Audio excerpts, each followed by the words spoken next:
बहुत सी ख़वातीन प्रेग्नेंट होने के लिए कोशिश कर रही होती हैं और जैसे ही उनकी माहवारी की डेट करीब आती है तब वो बहुत ज़्यादा टेंशन में आ जाती हैं। सब ख़वातीन की यही दुआ होती है कि इस महीने उन्हें माहवारी ना आए और हमल ठहर जाए, लेकिन होता इससे उल्टा ही है। जैसे ही पीरियड्स मिस होते हैं और कुछ दिन ऊपर होते ही उन्हें पीरियड्स हो जाते हैं और आप मायूस हो जाती हैं कि इस दफ़ा हमने प्रेग्नेंट होने की बहुत कोशिश की लेकिन इस माह भी हमने कंसीव नहीं किया।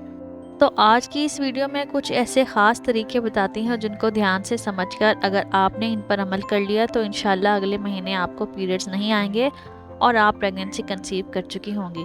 आपको आसानी से हमल ठहर जाएगा और इंशाल्लाह गुड न्यूज़ होगी। अल्लाह आपको लंबी ज़िंदगी वाली सेहतमंद औलाद अता फरमाए। वीडियो को आगे बढ़ाने से पहले मेरी न्यू व्यूअर्स से रिक्वेस्ट है कि मेरे चैनल को सब्सक्राइब और मेरी वीडियो को लाइक ज़रूर करिएगा। अगर आप हर बार की नाउमीदी से परेशान हैं और आप चाहती हैं कि आपको पीरियड्स ना आए और जल्दी हमल ठहर जाए तो एक दफ़ा इन स्टेप्स पर लाजमी अमल करें।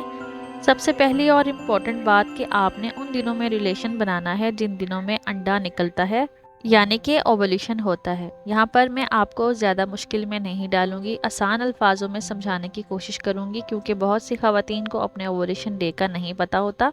तो ओवुलेशन डे कैसे निकालना है, आइए जानते हैं। अब आपने करना ये है कि जिस दिन आपको माहवारी आई थी उस दिन से काउंट करें। डे 10 से लेकर डे 20 तक आपने अपने हस्बैंड से रिलेशन बनाना है और स्पर्म ऑलमोस्ट फीमेल की बॉडी के अंदर 72 आवर्स तक जिंदा रहता है। तो आप कोशिश करें कि कम से कम एक दिन छोड़ के रिलेशन बनाएं जिससे आपको हमल कंसीव करने में आसानी होगी। एक दिन के गैप से स्पर्म काउंट में काफ़ी इजाफा होगा। ख़ास तौर पर मोटाइल स्पर्म ज़्यादा होंगे जो हमल होने के लिए बहुत ज़्यादा ज़रूरी होते हैं। अगले नंबर पर इम्पॉर्टेंट चीज़ है, प्रेगनेंसी कंसीव करने से पहले ही आपको फॉलिक एसिड का इस्तेमाल शुरू कर देना चाहिए। न्यूली मैरिड लड़कियां अपनी शादी से पहले ही फॉलिक एसिड का इस्तेमाल शुरू कर दें, इससे बहुत ज़्यादा फ़ायदा होगा प्रेगनेंसी कंसीव करने में। आपने औलाद के लिए ट्राई करने से पहले ही फॉलिक एसिड का इस्तेमाल शुरू कर देना है।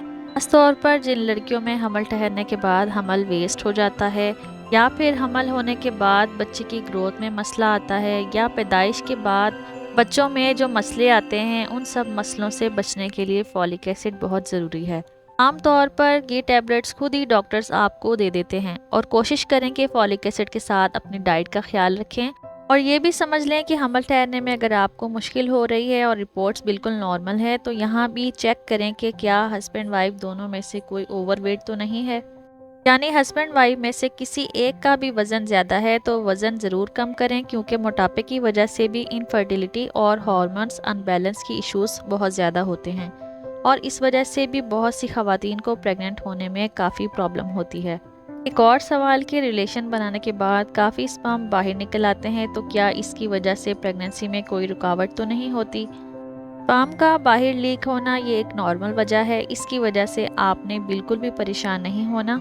अगर बहुत ज़्यादा परेशानी है प्रेगनेंसी कंसीव ना होने की वजह से तो आप आफ्टर मीटिंग 10 मिनट्स के लिए लेट सकती हैं, उसके बाद आप वॉशरूम जा सकती हैं। ज़्यादा देर लेटने से इन्फेक्शन का मसला हो सकता है या खारिश भी हो सकती है अंडर एरिया में, तो कोशिश करें कि जल्दी अपने आप को क्लीन कर लें। बहुत सी ख़वातीन आधा घंटा 1 घंटा लेटे रहने की एडवाइस करती हैं लेकिन हकीकत में स्पर्म की रफ्तार बहुत तेज़ होती है और फ़ौरन वो अपने टारगेट यानी एग तक पहुंच जाता है।